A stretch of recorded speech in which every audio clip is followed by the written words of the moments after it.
அடியன் அபிப்பிராயப்படி பித்திருக்கள்லாம் சாபம் போடவே மாட்டான். அவள்லாம் ரொம்ப நல்ல பித்திருக்கள். அதுவும் இந்த பட்சத்தில் உட்காந்து நான் சொல்லக்கூடாது. பட்சமே மகாலய பட்சம். மகாலய பட்சத்திலே நம்ம தர்ப்பணம் கொடுக்கச்சு அவளுக்கு பேர் சொல்றதே காருணிக பித்திருன்னு சொல்றோம். கருணையே உருவான பித்திருக்கள்னால் அந்தந்த குழந்தைய அப்பா அம்மா கூட அடிப்பா. வேலை பளு, ஒரே சேட்டை பண்ணுறது, தொந்தரவு பண்ணுறதுன்னா முதுகில் ஒன்று வெயின்வா. தாத்தா பாட்டி என்னைக்கான முதுகில் வச்சு பார்த்துருக்கீங்களோ? அவளுக்கு அது பிடிக்கவே பிடிக்காது. அவளுக்கு ஆசை அடிக்கவே கூடாது. பேத்தினா அடிக்கக்கூடாது, பேரனா அடிக்கக்கூடாது. இன்னும் கொள்ளு தாத்தாவாக இருந்தால் என்ன ஆகும்? எள்ளு தாத்தாவாக இருந்தால் என்ன ஆகும்? எள்ளை வாங்கிக்கிற ஆகாசத்தில் இருக்கிற பித்திருக்களாக இருந்தால் என்ன ஆகும்? அவள் எதுக்கு சாபம் போட போகிறான்? அதனால் இது ஏதோ சாபம்னு சொல்லிக்கிறோமே தவிர அவர்கள் மனம் வருத்தப்பட்டு இருக்குன்னு சொல்லலாம். நாம் நடந்துக்க வேண்டிய முறையில் நடந்துக்காத போயிட்டோம்னால், நம்ம குலத்தில் பிறந்த ஒரு பிள்ளை பொண்ணு போய் இப்படி இருந்துட்டானே, இது நமக்கு நல்லது இல்லையே அப்படின்னு அவர்கள் மனசு வருத்தப்படும். பட்டா பகவான் வெறுமை இருக்கிறது இல்லை, அவா சாபம் போட மாட்டா. ஆனால் ஒரு நல்லவனுடைய மனசை நீ புண்படுத்திட்டேன்னு அவர் கணக்கு புஸ்தகமும் கையுமாவே இருப்பார்.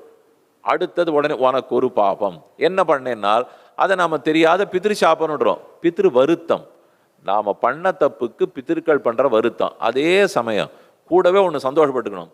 நான் ஏதோ ஒன்று தப்பு பண்ணேன், எங்கள் தாத்தா ரொம்ப வருத்தப்பட்டார். அது எப்போ சரியாகும்?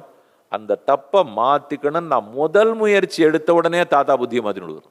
ஆனால் வேலை பார்க்குறவனா இருந்தால் மொத்த தப்பையும் சரிப்படுத்தி கொடுத்தா தான் புத்தியை மாற்றிப்பான். சம்பளம் கொடுக்குறவா அவ்வளவுதான் பண்ணுவா. தாத்தா பாட்டி அப்படியா? அதனால் பித்திருக்களே கூட ஒரு துளி ஆமாம்ப்பா தப்பா போச்சு மாற்றிக்கிறேன், க்ஷாமியஸ்யஹோ தது அபிசந்தி விராம மாத்திராதுன்னு கூறத்தாழ்வான் சாதிக்கிறார். எத்தனை தப்பு பண்ணியிருந்தாலும் இனிமேல் அதை மாட்டேன்னு ஒரு அடி எடுத்து வை. அதே பித்திருக்கள் அத்தனை சாபத்தையும் வரமா மாற்றிடுவா. சாபத்தை அவர் கொடுக்கவே போகிறதில்லை. அது அவர்களுக்கு இருக்கிற வருத்தம். அந்த வருத்தத்தை போக்கணும்னா எப்படி போக்குறது? இனிமே நல்லவனாக இருந்து தான் போக்க முடியும். நேற்று வரைக்கும் என்ன நடந்ததுங்கிறது என் கையில் இல்லை. நாளிலேருந்து இன்னைக்கு ராத்திரியிலேருந்து ஒழுங்கானவனாக இருக்க முடியுமா? அதனால தான் யோகமய சமத்துவம், எல்லாரையும் சமமாக பார்க்க தெரிந்து கொள்ள வேண்டும். அப்படி பார்க்கறதுக்கு முயற்சி தான் எடுக்கலாம்.